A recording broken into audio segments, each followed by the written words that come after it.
Parliamentary system সরকার পক্ষ যখন একটা বাজেট পেশ করবে, বিরোধী পক্ষ কাঠমুশলের মাধ্যমে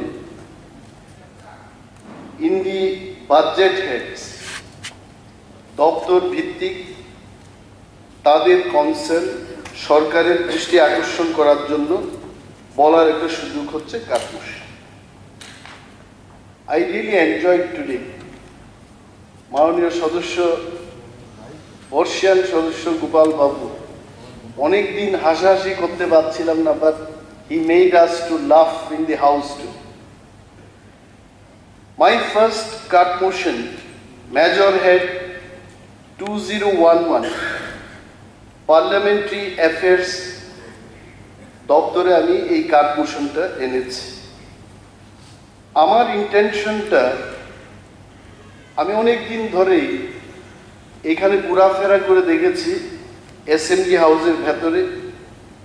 ফার্স্ট আমার নজরটা যায় লাইব্রেরির দিকে।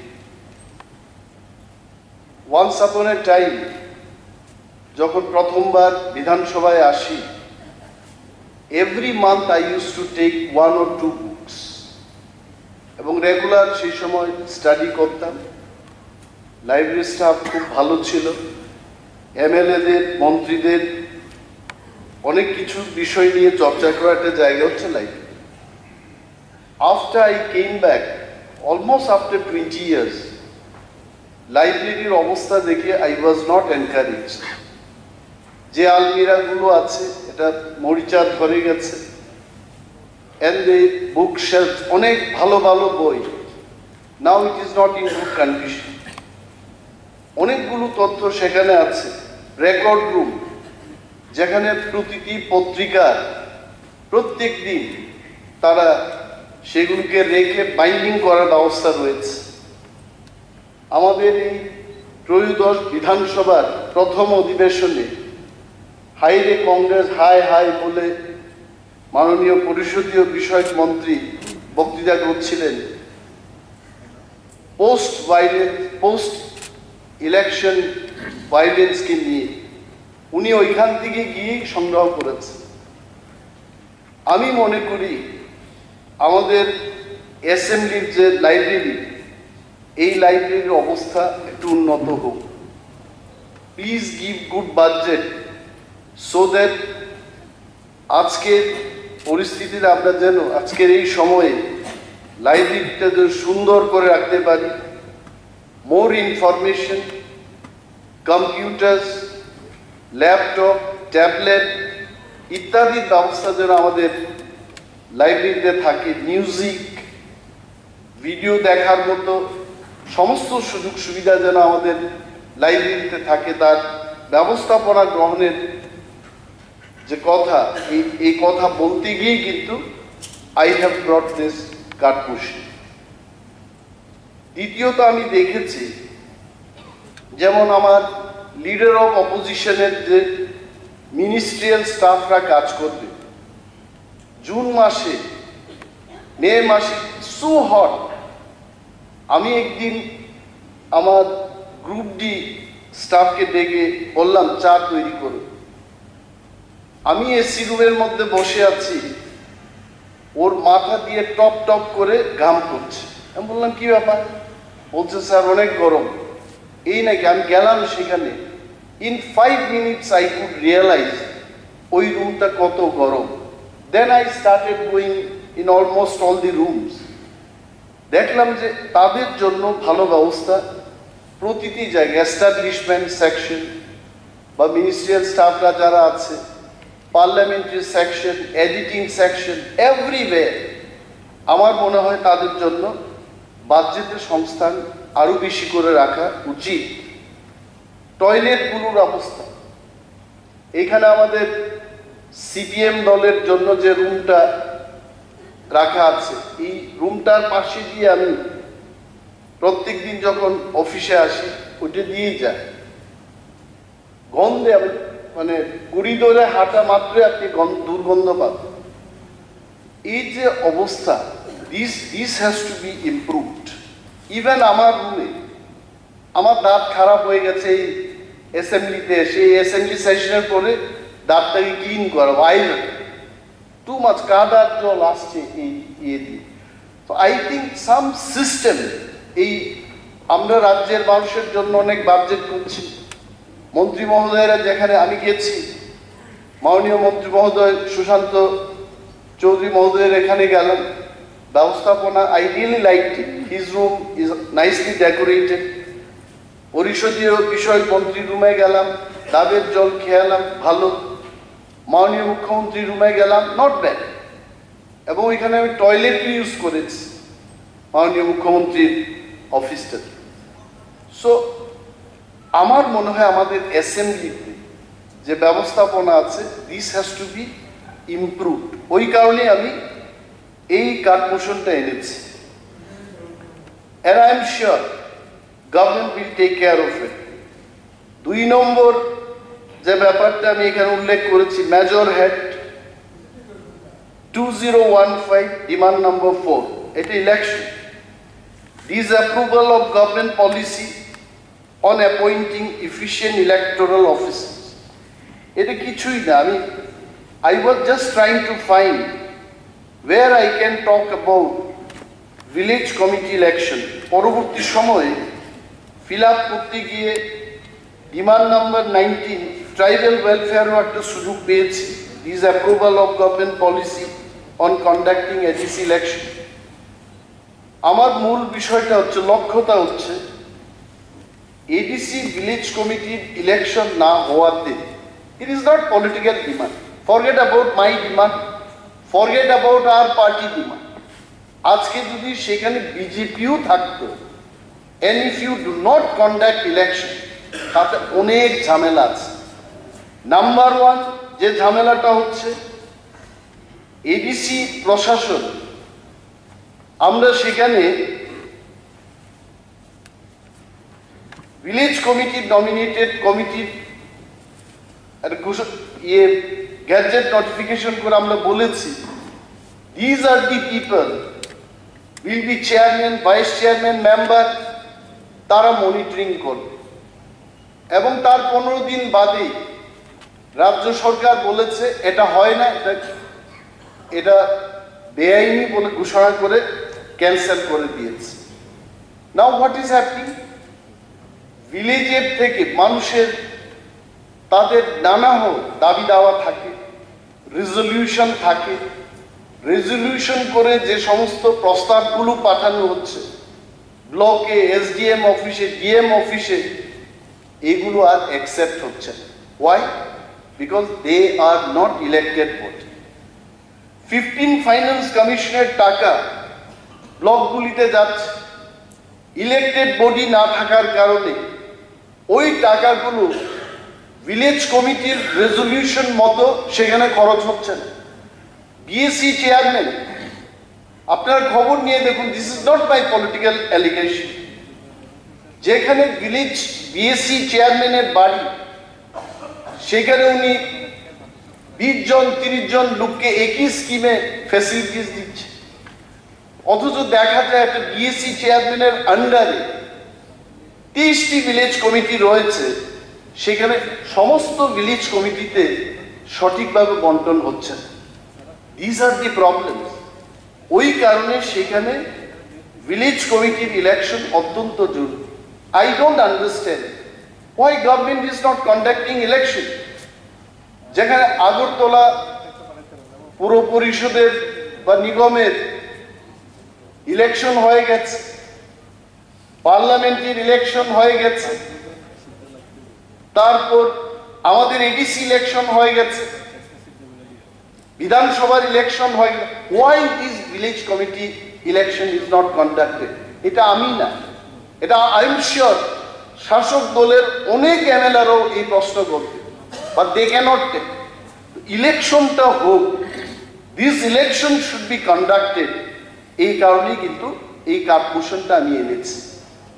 And sir you must, I am sure আপনি এটাও জানেন যে BSC chairman, he himself is not elected man, উনিও কিন্তু নির্বাচিত কোনো সদস্য না। যদি কোনো নির্বাচিত সদস্য সেখানে বসতেন তাও ঠিক ছিল। So please see this issue. That is why I have brought this disapproval of government policy on appointing efficient electoral officers. এবার আসছি হোম ডিপার্টমেন্ট। হোম ডিপার্টমেন্টে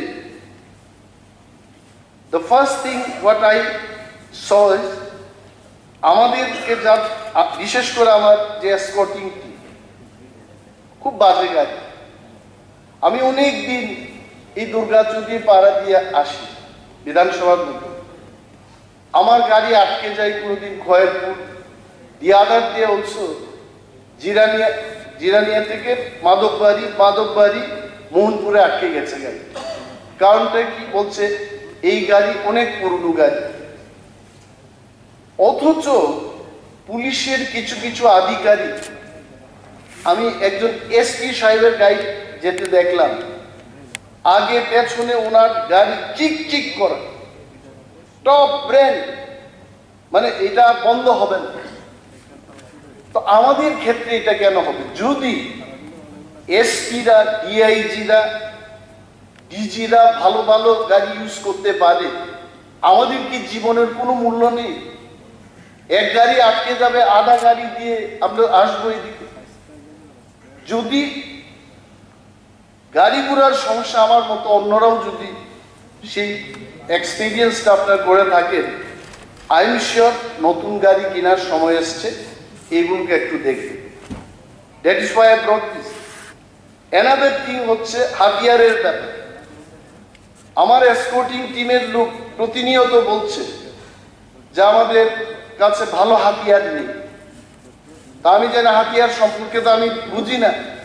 বলছে কি হাতিয়ার পেলে ভালো? বলছে AK সিরিজের রাইফেল পেলে ভালো, আর যেটা আছে এটা ভালো মতো এটা সঠিকভাবে ব্যবহার করতে পারবো না, পুরনো হয়ে গেছে।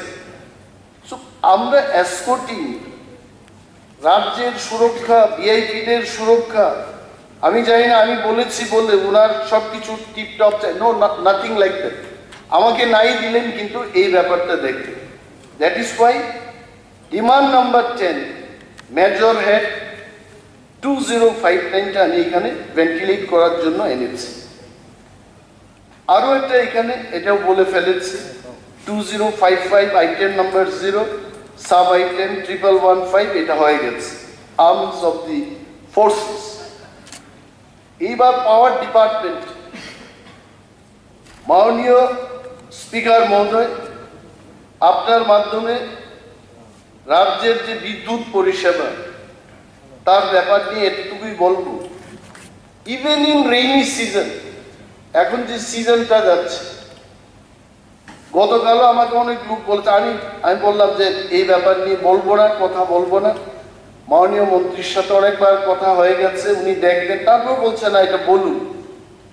3 দিন 4 দিন করে লোডশেডিং হচ্ছে। খুমলুং আমাদের এডিসির হেডকোয়ার্টার, প্রত্যেকবার এভরিডে। আমি আজকে স্নান করছিলাম, হঠাৎ করে লাইট বন্ধ হয়ে গেছে। These are the problems. এই ব্যবস্থা, এই বিদ্যুতের যে বেহাল অবস্থা, এখন মাননীয় মন্ত্রী বলবেন যে এমন কি বেহাল হয়েছে আপনি আমাকে দেখান। আসলে কবে আসছে কবে যাচ্ছে, তবে আমি আমার গ্রামের কথা বলতে পারবো, খুমলুঙের কথা বলতে পারবো। আমি যখন সেখানে ছিলাম তখন আমরা দাবি করেছি, তৎকালীন যিনি বিদ্যুৎ মন্ত্রী ওনাকে চিঠি লিখেছি যে খুমলুঙে অন্তত যেখানে এক্সিকিউটিভ মেম্বার, চেয়ারম্যানরা আছেন, ভিআইপি লাইন দিয়ে সেখানে আনইন্টারাপ্টেবল পাওয়ার সাপ্লাই, আনইন্টারাপ্ট পাওয়ার সাপ্লাইয়ের ব্যবস্থা করুন। এটা আমরা লিখেছি। টিল ডেট এটা হয়নি। এই কারণে পাওয়ার ডিপার্টমেন্টের ডিমান্ড নাম্বার 14 মেজর হেড 2801 এই ব্যাপারটা এনেছে। আরেকটা বিষয় হলো, আমি জানি না এটি কিভাবে আপনারা সলভ করবেন। অনেক জায়গায় DWS department mini deep tubewell করেছে।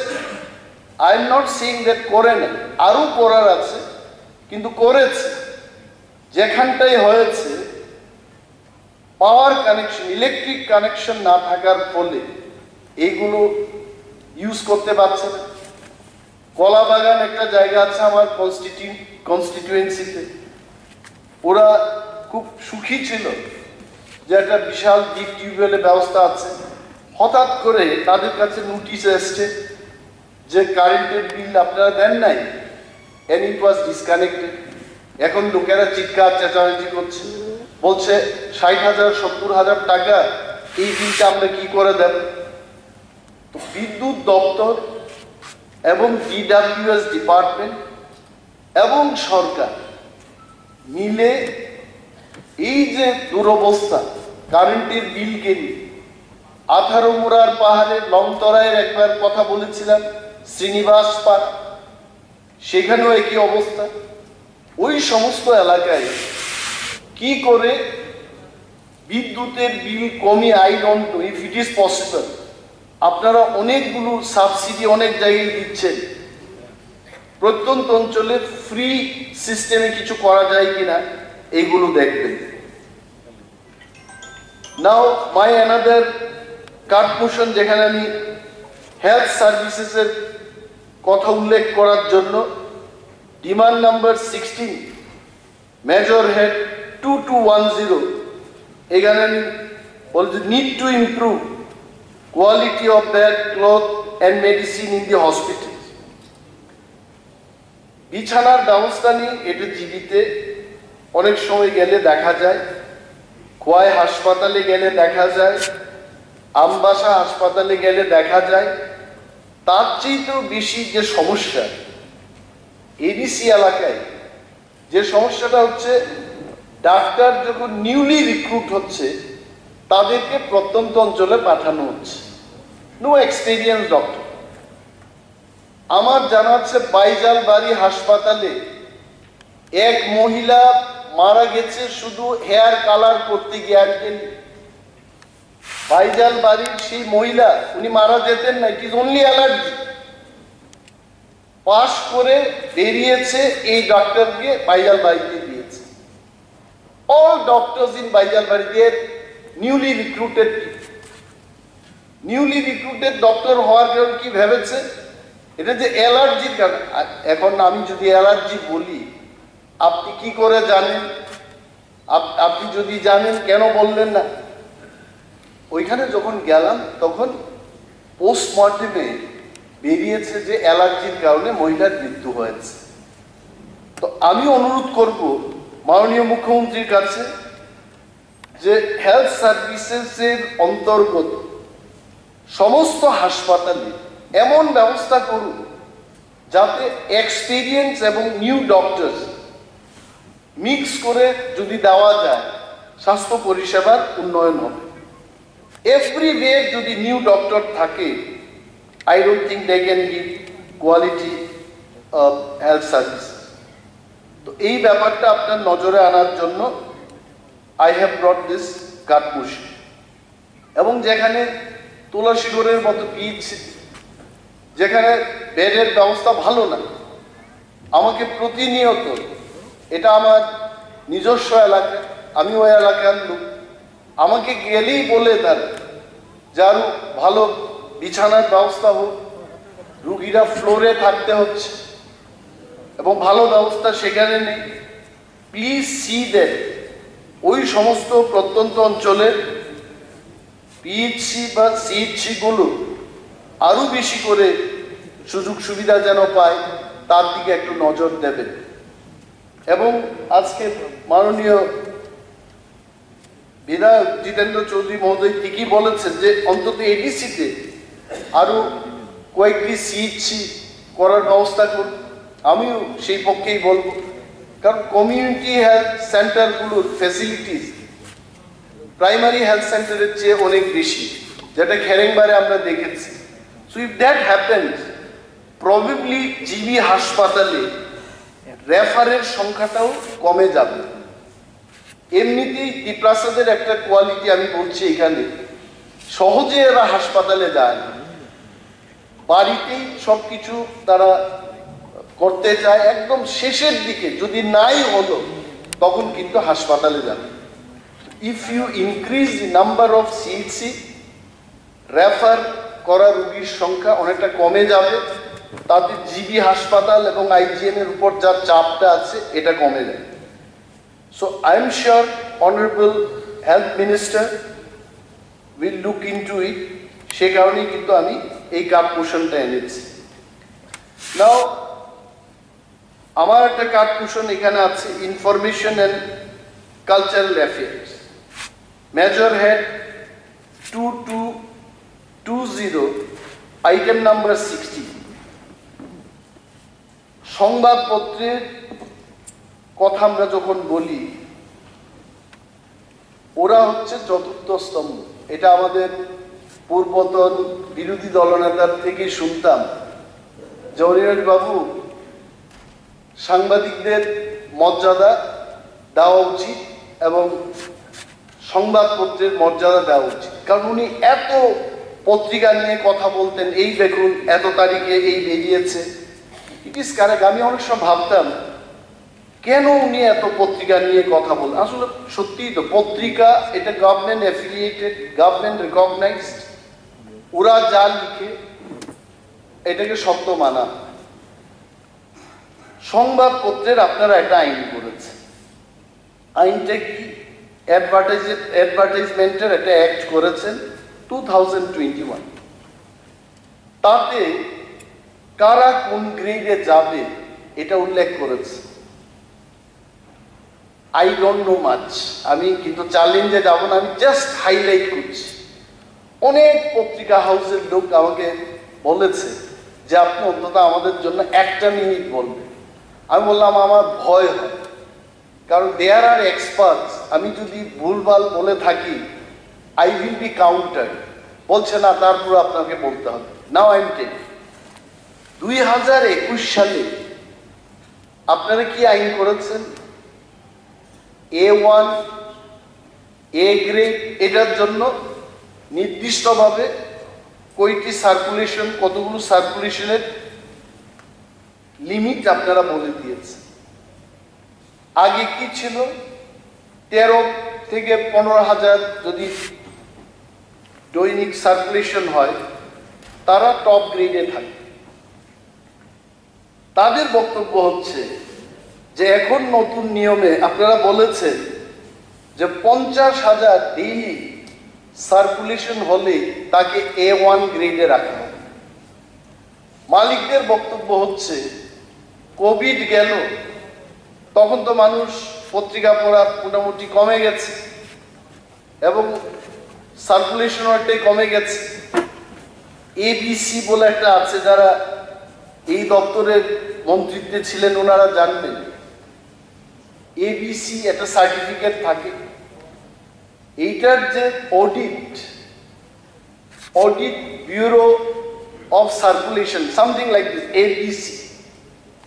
এই ABCর যে অডিট 2019 সালে হয়েছে, তারপরে কোনো অডিট হয়নি। Even if there is any audit in 2023, এই ABC সার্টিফিকেট পেতে পেতে it will be in year 2024। তো উনাদের বক্তব্য হলো, যেহেতু অডিট হয়নি, যেহেতু সার্টিফিকেট ওনাদের হাতে নেই, why are you not following the previous rules, যেটা গাইডলাইন আপনারা করেছেন? why are you imposing 50,000 যাদের হবে তাদেরকেই A1 গ্রেডে রাখা হবে? এটা ওনাদের প্রশ্ন। আমি বলেছি আমি তুলব। 2 নম্বর ওনাদের অভিযোগ হচ্ছে, বলেছে যে যাদের ওয়েব অফসেট মেশিন থাকবে প্রিন্টিং এর জন্য, তারাই A গ্রেডে থাকবে। মালিক পক্ষের বক্তব্য হচ্ছে অনেক পত্রিকা হাউসের তাদের ওয়েব অফসেট মেশিন নেই, তারপরেও তারা A গ্রেডের সমস্ত অ্যাডভার্টাইজমেন্টের সুযোগ সুবিধা পাচ্ছে। তো এই ব্যাপারটা ভেন্টিলেট করার জন্য মাননীয় ভারপ্রাপ্ত দপ্তরের যিনি মন্ত্রী আছেন, উনি এই ব্যাপারটা দেখবেন। এটাকে হাইলাইট করার জন্যই I have brought this card motion on demand number 70. আমি বিস্তারিত সেই দিকে যাব না, মাননীয় পরিষদীয় বিষয়ক মন্ত্রীও জানবেন এই ব্যাপারে, উনি আরো ভালো করে দেখবেন যে বিষয়টাতে কি করা যায়, মুখ্যমন্ত্রীর সাথে আলোচনা করবেন। মালিক পক্ষের দাবি হচ্ছে যে নতুন গাইডলাইনটা আপনার 2021-এ করেছেন, এটাকে কিপ ইন অ্যাবেন্স, এটাকে আপাতত স্থগিত রেখে পূর্বতন যে নিয়মটা আছে এবিসি সার্টিফিকেট পাওয়া পর্যন্ত এটাকে চালু রাখার জন্য ওনারা আবেদন করেছেন। নাও I will not speak on this demand number 19 Major Head 2225 because BC lecture ব্যাপারটা আমি বলেছি already. Another cut motion demand number 19 Major Head 2225.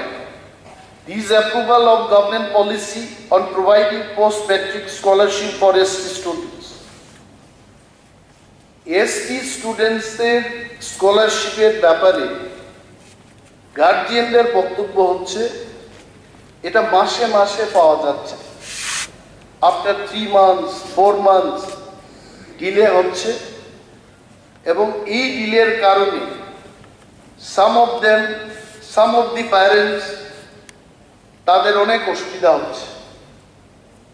আরও একটা কমপ্লেন ওরা করেছেন যে সবাই এই স্কলারশিপটা পাচ্ছে। What is the reason? রিজনটা হলো অনলাইনে অ্যাপ্লাই করতে হয়। তো এই অনলাইনে অ্যাপ্লাই করার সুবিধা অনেক এডিসি ভিলেজগুলোতে এই সুবিধা নেই। তাতে সরকারের দেওয়ার সদিচ্ছা থাকার পরেও মেনি এসটি স্টুডেন্টস তারা স্কলারশিপটা নিতে পারছে না। তো গার্জিয়ানদের বক্তব্য হলো যারা ফিল আপ করতে পারছে না, অনলাইনের আওতা ধীরে আসতে পারছে না, তারা যেন অন্য কোনো উপায়ে এই স্কলারশিপটা নিতে পারে সেই ব্যবস্থা আপনারা গ্রহণ করুন। তার জন্যেই এই কার্ডমোশনটা আমি এইখানে এনেছি। নাও let us see the card motion on demand number 19-2225, item number 02, sub item 796. Disapproval of government policy on transferring money to TTADC under tribal subplan.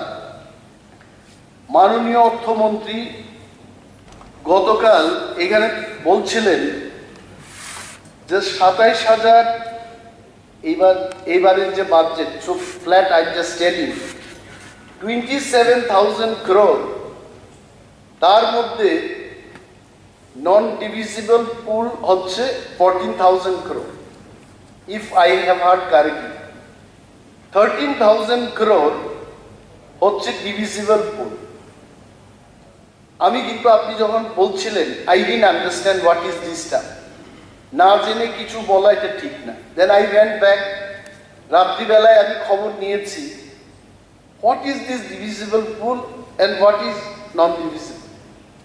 Non divisible হচ্ছে এটা এটাকে ডাইভার্ট করা যায় না, সোজা কথা। It is fixed commitment, salaries, pension বা CSS এর অনেকগুলো টাকা থাকে, যেভাবে কেন্দ্রীয় সরকার চাইবে ওইভাবেই খরচ করতে হবে, এইটাকে নিয়ে অন্য কোনো খাতে নেওয়া যাবে না। Now it is very clear to me. Divisible ফান্ডের কথা মাননীয় অর্থমন্ত্রী বলেছেন 13,000 কোটি টাকা। তার মানে এটা এমনভাবে আসছে, এটাকে ডাইভার্ট করা যায়, যদি চায় ডাইভার্ট করা যায়। সেখান থেকে he was telling that 39% ADC এরিয়াতে কাজ হচ্ছে। তখন আবার আসলে when you start thinking so many things comes, তখন আমি আবার 12টার সময় চেক করলাম যে বাজেট এটে গ্লান্সটা দেখি। মাননীয় অর্থমন্ত্রী এত পরিশ্রম করে এই বাজেটটা তৈরি করেছে, আমি আবার বাজেট এটে গ্লান্সটাকে নিয়ে 12টার সময় দেখলাম রাত্রিবেলা। যখন দেখি ADC, cooperative department cooperation, fund transfer হচ্ছে 40 লাখ বেতন দিয়ে মানুষকে সেখানে রাখা হচ্ছে। I am just sharing.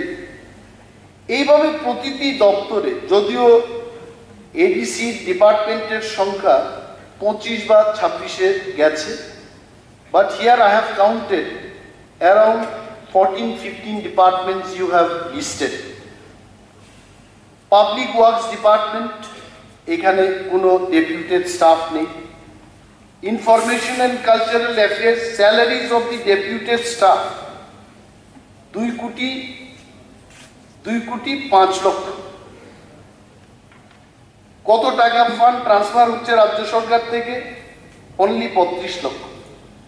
32 লক্ষ টাকার কাজ করার জন্য 2,05,00,000 টাকা স্যালারি দিয়ে সেখানে কর্মচারীদের রাখা হচ্ছে। Likewise if I see agriculture ডিপার্টমেন্টে আরো বিশাল অবস্থা। ফান্ড ট্রান্সফার হচ্ছে 4.5 কোটি টাকা। যতগুলো স্টাফ রাখা আছে তাদের বেতন হচ্ছে 21,83,00,000 টাকা।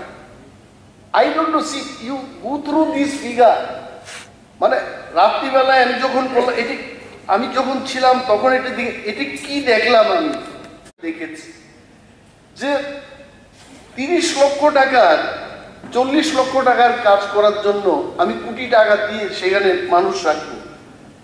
এইভাবে the fund you are transferring from here, মাননীয় অধ্যক্ষ মহোদয়, আমি মাননীয় অর্থমন্ত্রী এবং মুখ্যমন্ত্রীর দৃষ্টি আকর্ষণ করার জন্য এই কথা বলছি। Most of this you added up the deputed salary, যে এটা দেখুন, more than 200 crores the salary state গভর্নমেন্টের এমপ্লয়িরা সেখানে গেছে ডেপুটেশনে, তাদের দিয়েই টাকা শেষ। নাও এডিসির হাতে থাকবেটা কি তাহলে ডেভেলপমেন্ট করার জন্য? ইট মিনস, এটা বোঝা যায় বাজেট থেকে যে ADC is not for development. ADC হচ্ছে ওই কামান চৌনিতে আগে একটা কামান রং করে রাখা হতো, এটা শিফট হয়ে গেছে। It should not be done like that. ওই কারণেই আমি এখানে যে ট্রাইবাল সাবপ্লান ডিভিসিবল পুল থেকে 39% যদি এডিসি এলাকাতে যায়, I tell you fund would have been flooding. আমি সেই ফ্লাডে ভাসতে ভাসতে, টাকার উপর ভাসতে ভাসতে আগরতলার অ্যাসেম্বলি হাউসে আসতে পারতাম। It is not happening like that. আমি অনুরোধ করব এডিসি যেন জনকল্যাণে কাজ করতে পারে। যদি করাপশন করে না, আই এম টেলিং, যদি আপনাদের মনে হয় এডিসি ইজ ডুইং করাপশন, অর্থ লুটপাট করছে, ভিজিলেন্স বসিয়ে দিই, সেখানে আরো কি সংস্থা আছে তাদের লাগিয়ে দিই, কিন্তু টাকা কম দিয়ে এই অপরাধটা করবেন না। Most of the money it is going only for paying the salary. That is why I wanted to ventilate this concern through my court motion. এই কারণেই এটা এনেছি। মাননীয় অর্থমন্ত্রীর কাছে এবং মুখ্যমন্ত্রীর কাছে আমাদের অন্তত তীব্রামথা পরিচালিত এডিসির একটা আশা আছে। These people, this government will do much better than the previous left-front government. এই আশাটা যেন বরকরার থাকে, এটা যেন গর্বে আমরা বলতে পারি, এই ব্যবস্থা আপনারা নেবেন। নাও অনারেবল স্পিকার স্যার, একটাই আমি কাঠভূষণ এনেছি, food civil supply and consumer affairs দপ্তরের উপর, ডিমান্ড নাম্বার 21, মেজর হেড 3456। আমি মাননীয় দপ্তরের মন্ত্রীকে যতবারই চিঠি লিখেছি, he is very prompt. I must share in the house, যেটা ভালো এটাকে ভালো বলা উচিত। এনি কনসার্ন, এটা রেশনিং এর ব্যবস্থা করা, বিভিন্ন বিষয় নিয়ে আমি চিঠি দিয়েছি। হি ওয়াজ ভেরি প্রম্প্ট, এবং এসডিএম পর্যন্ত the very next day SDM calls me and say that yes sir আমরা যাবো সেখানে গিয়ে। স্কুলগুলিতে আমি খবর দিয়েছি, যাদের কারণে আমি চিঠি লিখেছি, দে অলসো সে সরকারি আধিকারিকরা এসে যা যা ব্যবস্থা করার তারা বলেছে তারা করবে। We are happy. তারপর আমি ভাবলাম মাননীয় মন্ত্রী মহোদয়কে আপনার মাধ্যমে এই কনসার্নটা বলব। অনেক ভিলেজ কমিটি আছে, তারা 5 কিলোমিটার 10 কিলোমিটার পায়ে হেঁটে রেশনের দোকান থেকে অর্থাৎ ফেয়ার প্রাইস শপ থেকে চাল ডালগুলো সংগ্রহ করে, এবং যে যেখানে যে ভিলেজ কমিটিতে যে পঞ্চায়েতে সেইখানে যদি ফেয়ার প্রাইস শপগুলো থাকে, বিশেষভাবে আমি একটা জায়গায় গেলাম মুঙ্গিয়াকান্দি, আমি জিজ্ঞেস করলাম আপনাদের এই অবস্থা কেন? বলছে যখন লেফট ফ্রন্ট গভর্নমেন্টটা ছিল তারা কি কারণে দেশ শিফটের একদম তাদের ভিলেজ কমিটি থেকে শিফট করে নিয়ে গিয়ে এটা উত্তর বাহারপুরে নিয়ে গেছে। তখন সিপিএম এর কোনো এক স্থানীয় লিডারকে আমি জিজ্ঞেস করলাম আপনারা এটা করতে গেলেন কেন? বলছে মহারানীপুরটা আরো বেশি উন্নত হোক, তার জন্য এখানে মহারানীপুরের রেশন শপটাও থাকবে এবং মুঙ্গিয়াকান্দি যে এটাও এখানে থাকবে। আমি বললাম এটি কি কথা, এরা কি ওইটাকে উন্নত করার জন্য পায়ে হেঁটে যাবে নাকি? মাননীয় দপ্তরের মন্ত্রীর কাছে আমি এটাই বলতে চেষ্টা করছি যে যাই করে গেছে, whosoever has done anything, let us forget that you have wonderful opportunity to prove that যে যেখানে সেখানে তার রেশনিং এর সমস্ত কিছু সংগ্রহ করতে পারবে, এবং আপনি এটা দেখবেন। এই কারণে আমি এই কার্পোরেশনটা এনেছি। এটা হয় না পিঠে করে নিয়ে গিয়ে এই বৃষ্টি বাদলের দিনে আটা চাল ডাল নিয়ে যাবে, এটা হয় না। and I am sure মাননীয় মন্ত্রী মহোদয় এটা দেখবে। আমি আর একটা কার্পোরেশন এনেছি, এগ্রিকালচার দপ্তরও আমার অনেক আনার ইচ্ছা ছিল, কিন্তু সময়টা ছিল না। এগ্রিকালচারটা আনবো বলে লিখতে গিয়ে আমাকে বলা হলো যে 1টা বেজে গেছে, 2টা যদি লাস্ট টাইম। তাও খবর পেলাম মাননীয় পরিষদীয় বিষয়ক মন্ত্রী উনি খোঁজখবর নিচ্ছেন যে কয়টা কার কি কার্পোরেশন জমা করেছে। আমি খুব চেষ্টা করেছি যে তারপরে একটা কার্পোরেশন আনতে পেরেছি এখানে।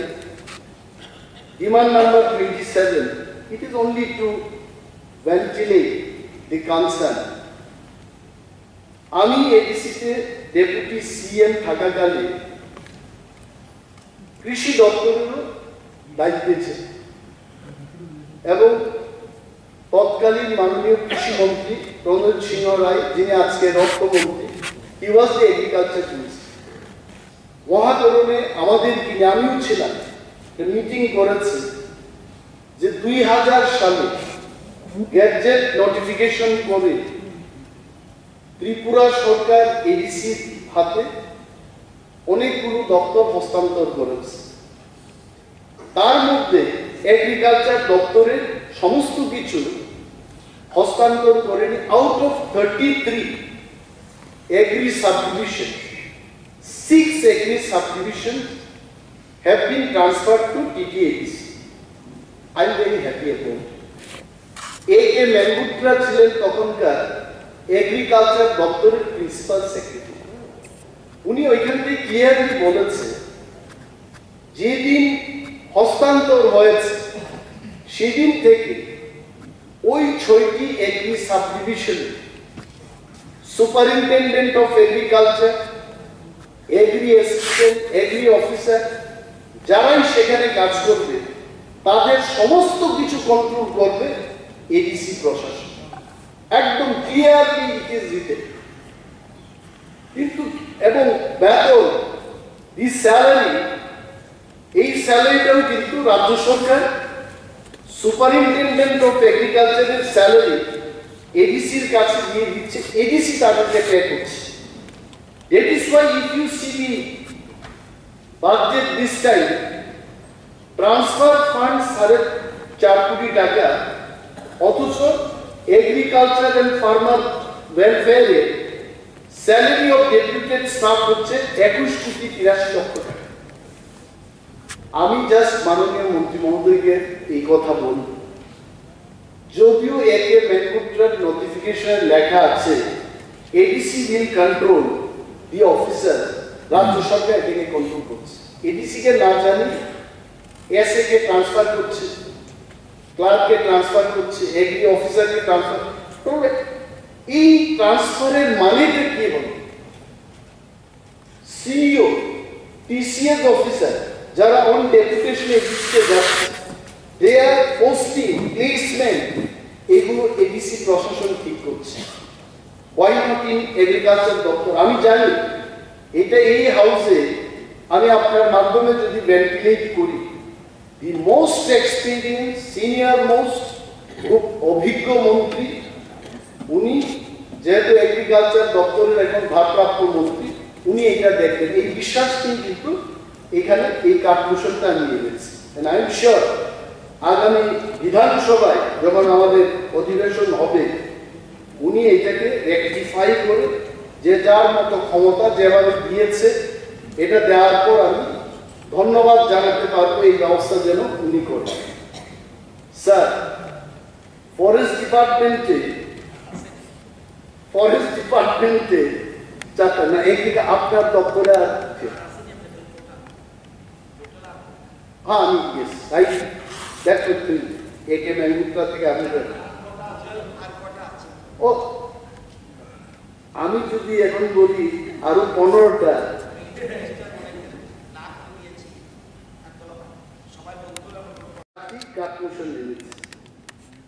This cut motion is not to reduce the budget again, and what's demand number 30, measure head 2406.